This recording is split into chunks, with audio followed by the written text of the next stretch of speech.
Hi friend.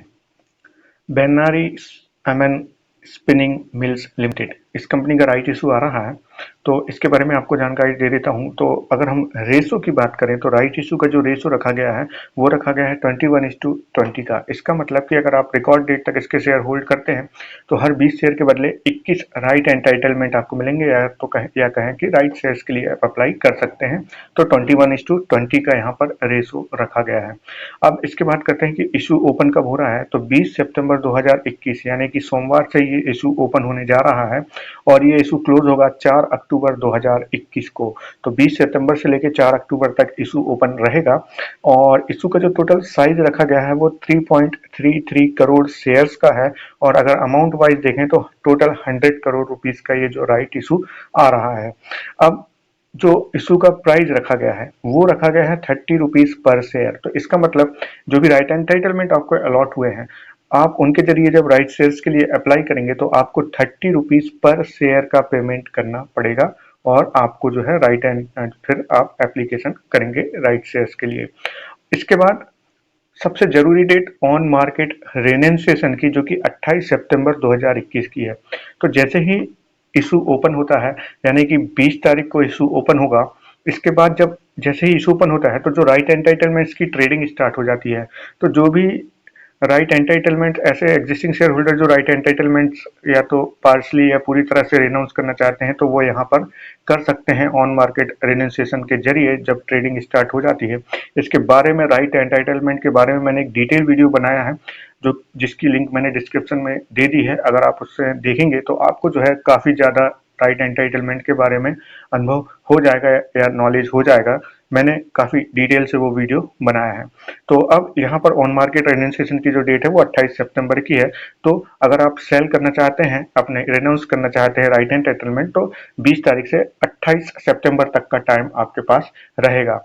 Right entitlements में जो trading होती है वो इंट्राडे ट्रेडिंग नहीं कर सकते आप, उसमें डिलीवरी मस्ट होती है और T+2 डेज का टाइम लगता है डिलीवरी आने में। इस चीज का विशेष ध्यान रखें और फिर 28 तारीख के बाद आप इन्हें रिनाउंस नहीं कर पाएंगे ऑन मार्केट।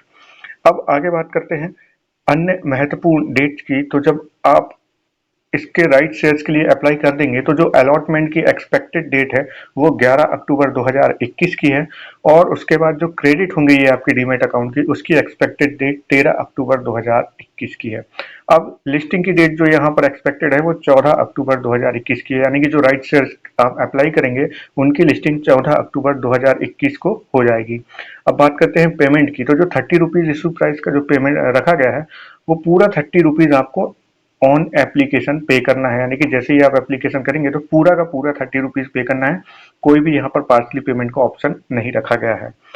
अब बात करते हैं कि यहाँ पर जो ये पूरा 100 करोड़ रुपीस का कंपनी इशू ला रही है, इसका ऑब्जेक्ट क्या है। तो पहला ऑब्जेक्ट है इनका इंटर कॉर्पोरेट जो इनका डिपॉजिट है उसको प्री या रीपेमेंट करेंगे ये, जिसमें 39 करोड़ रुपीस यूज करेंगे इस राइट इशू से।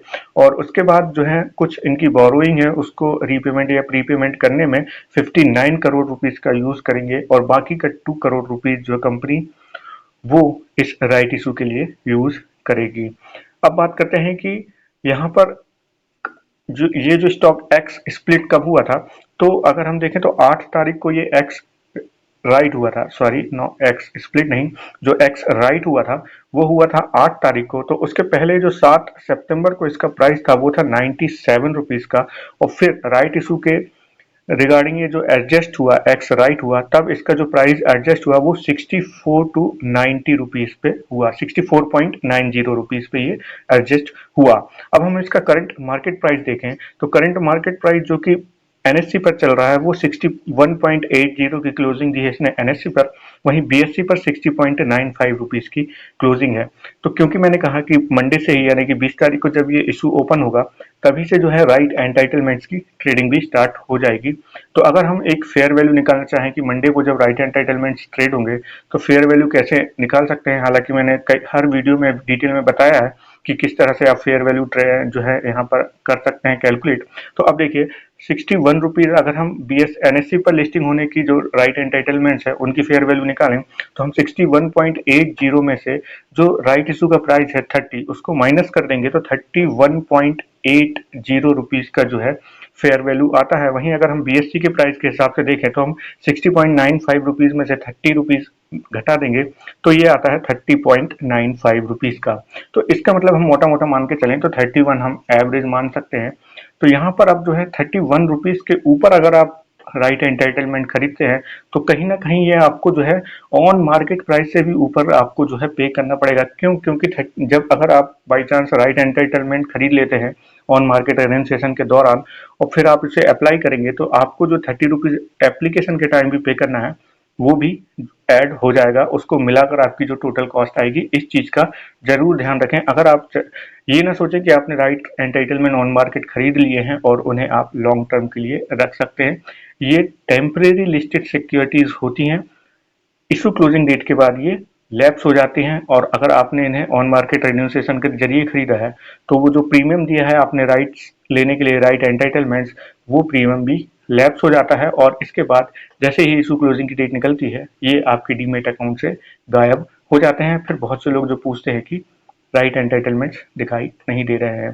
तो इस तरह ये जो पूरा राइट एंटाइटलमेंट यहाँ पर चलेगा। हालांकि प्रमोटर की होल्डिंग लगभग 55% से भी ऊपर की है इस स्टॉक में। तो ठीक है, यहाँ पर जैसे कि उन्होंने ऑब्जेक्ट भी बताया है कि वो अपनी बोरोइंग जो है उसको कम करना चाहते हैं, तो यहाँ पर थोड़ा बहुत जो कर्ज से मुक्ति मिल जाएगी कंपनी को। और जैसे कि मैंने बताया कि राइट एंटाइटलमेंट का विशेष ध्यान रखें और ऑन मार्केट की जो डेट है 28 सितंबर 2021 तभी तक सिर्फ जो है राइट एंटाइटलमेंट्स ट्रेड होंगे। तो ये डेट भी आप ध्यान में रखें और क्लोजिंग डेट 4 अक्टूबर के पहले पहले आपको जो है यहाँ पर एप्लीकेशन कर लेनी है। उसके बाद आपको कोई चांस नहीं मिलेगा। अब बात करते हैं कि आप पेमेंट किस तरह से कर सकते हैं। तो यहाँ पेमेंट करने के लिए दो प्रोसेस है। एक आप एसबा के थ्रू कर सकते हैं और दूसरा रजिस्ट्रार की वेबसाइट से। तो अगर हम देखें तो इस जो कंपनी का, इस राइट इशू का जो रजिस्ट्रार है वो Link Intime India private limited है। तो आप इस रजिस्ट्रार की वेबसाइट पर जब जाएंगे तब आपको वहां पर जो है ऑप्शन मिलेगा, आप वहां से राइट इशू के लिए अप्लाई कर सकते हैं। इस पर भी मैं हाउ टू अप्लाई पर एक वीडियो बनाऊंगा डिटेल। और दूसरा जो प्रोसेस होता है वो एसबा के थ्रू होता है। एसबा यानी कि आप अपने नेट बैंकिंग में जाएंगे, वहां पे एसबा का ऑप्शन चुनेंगे तो आपको वहां पे दिखाई देगा कि जो यहाँ पर बेनारी एमन का जो राइट इशू का ऑप्शन आ रहा है या नहीं आ रहा है। अगर नहीं आ रहा है तो फिर आप उस एसबा के थ्रू नहीं कर सकते। हाँ, बट अगर आप ही के ऑनरशिप में कोई दूसरा अकाउंट है जो कि आपका खुद का है, दूसरे बैंक का अकाउंट, अगर वो बैंक सपोर्ट कर रहा है इस राइट इशू को तो आप उसके जरिए भी कर सकते हैं, मगर ध्यान रहे कि ऑनरशिप उस अकाउंट की आपकी ही होनी चाहिए। तो ये दो ऑप्शन है, एसबा एंड रजिस्ट्रार की वेबसाइट के जरिए आप जो है यहाँ पर अप्लाई कर सकते हैं। तो कैसे अप्लाई करना है इस पर मैं आगे वीडियो बनाऊंगा। तो अगर आप अभी तक चैनल सब्सक्राइब नहीं किए हैं तो प्लीज चैनल को सब्सक्राइब कर लीजिए और वीडियो पसंद आया तो उसे लाइक जरूर करिएगा। तो ये थी जानकारी बेनारी एमन स्पिनिंग मिल्स लिमिटेड का जो राइट इशू आया है उसके बारे में। आशा करता हूँ वीडियो आपको पसंद आया होगा। प्लीज लाइक कीजिए मेरे वीडियो को, सब्सक्राइब कीजिए मेरे चैनल को। Thank you.